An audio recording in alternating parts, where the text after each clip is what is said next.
जय हिंद, जय भारत। नमस्कार सभी सैनिक भाइयों को मेरा। और मैं उम्मीद करती हूँ आप सब बिल्कुल ठीक होंगे और स्वस्थ होंगे। और अग्निवीर को लेकर, यानी कि अग्निवीर जो स्कीम है, अग्निपथ स्कीम है, उसके बारे में आप सब जानते हैं कि किस तरीके से सिर्फ 4 साल तक के लिए ही अग्निवीर जो होते हैं उस स्कीम के तहत सेना में भर्ती होते हैं और उसके बाद उनको कहीं और नौकरी नहीं मिल पाती या फिर वो सेना में अब दोबारा जा नहीं पाते, क्योंकि उस 4 साल के प्रोसेस में ही वो अग्निवीर के थ्रू भर्ती हुए हैं। अब वो वहाँ से अगर शहीद ना होकर सही सलामत वापस आ जाते हैं अपने घर पे, तो अब उनके पास सबसे बड़ा सवाल क्या होता था कि अब हम जाए क्या, अब हम करें क्या, क्योंकि उनको पेंशन नहीं मिलती है। उनके उस अग्निवीर स्कीम से निकलने के बाद उनके लिए कोई और बेनिफिट्स सरकार ने अब तक नहीं बनाए हैं, कुछ उनके लिए है ही नहीं। तो उनको इस चीज़ में सबसे ज़्यादा प्रॉब्लम झेलनी पड़ती थी कि अब वो करें क्या इसके बाद।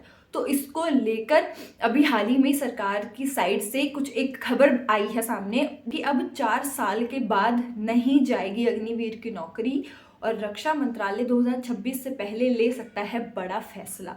अभी ये इसके बारे में सिर्फ खबर सुनने को आई है। अभी क्या फैसला सरकार ले सकती है, रक्षा मंत्रालय क्या फैसला लेगी इसको लेकर, वो सामने नहीं आया, लेकिन फैसला ले जरूर सकती है। तो उस सिचुएशन से निकलने के लिए, क्योंकि जब ये स्कीम आई थी तो लोगों को, सैनिकों को, जवानों को बहुत ज़्यादा अच्छी लगी थी ये स्कीम कि उनको भी इस स्कीम के तहत मौका मिल सकता है जाने का। लेकिन ये स्कीम जो है अब इस टाइम पर इसके इतने ज़्यादा डिसएडवांटेजेस जो हैं, भर्ती अगर सेना में होना चाहते हैं तो उनको बहुत ज़्यादा डिसएडवांटेजेस इसके दिख रहे हैं। और ऐसी बहुत सारी वीडियोस तक भी वायरल हुई है जहाँ पर लोग इस स्कीम के तहत सेना में भर्ती ही नहीं होना चाहते, क्योंकि उनको उस चीज़ का डर है कि 4 साल के बाद हम क्या करेंगे, उसके बाद हमारे पास कोई नौकरी नहीं होगी, हम फिर दोबारा से सेना में नहीं जा सकते, हमारे पास कोई ऑप्शन नहीं बचेगा, कोई करियर पर्सपेक्टिव ही नहीं रहेगा, पेंशन नहीं है, कुछ भी नहीं है। तो उस सिचुएशन से निकलने के लिए सरकार ने ये लिया है ताकि लोग अग्निवीर के तहत भी भर्ती हों और उसके बाद भी उनके पास ऑप्शंस हो कि वो और भी अपने करियर में कुछ कर सकते हैं। अग्निवीर के तहत ही सेना में आगे और भर्ती हो सकते हैं किसी दूसरी आर्मी में भी, जैसे कि नेवी फोर्स में या किसी और चीज़ में, जिसमें अग्निवीर सैनिकों को 4 साल के बाद आपात परिस्थितियों में सेना में शामिल होने का सुनहरा अवसर मिल सकता है। उम्मीद है कि साल 2026 से पहले रक्षा मंत्रालय इस विषय में न्यू अपडेट जारी कर सकता है।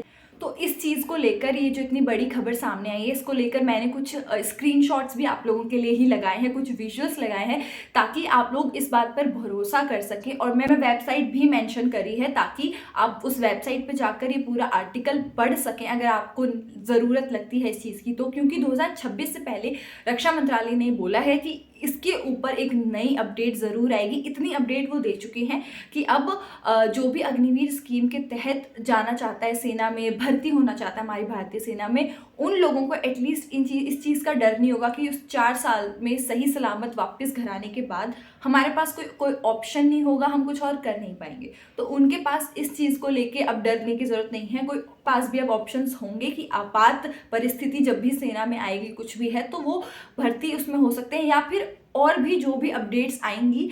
और 2026 से पहले, जैसा कि हमने सुना कि अपडेट ज़रूर, एक बड़ी अपडेट इसके ऊपर आएगी। तो जब भी, जिस भी महीने में, जिस भी दिन इसके बारे में अपडेट आती है, आप तक ज़रूर वो अपडेट्स पहुंचाई जाएंगी कि पूरे आर्टिकल में एक्चुअली में है क्या और किस तरीके से स्टेप वाइज लिया जाएगा।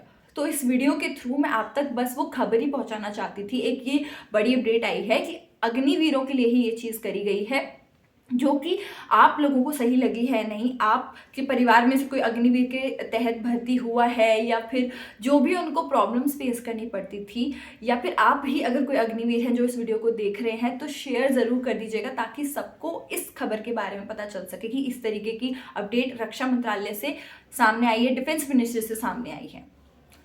तो मेरा नाम है साक्षी, CCN News 24 से आप लोगों का बहुत बहुत धन्यवाद।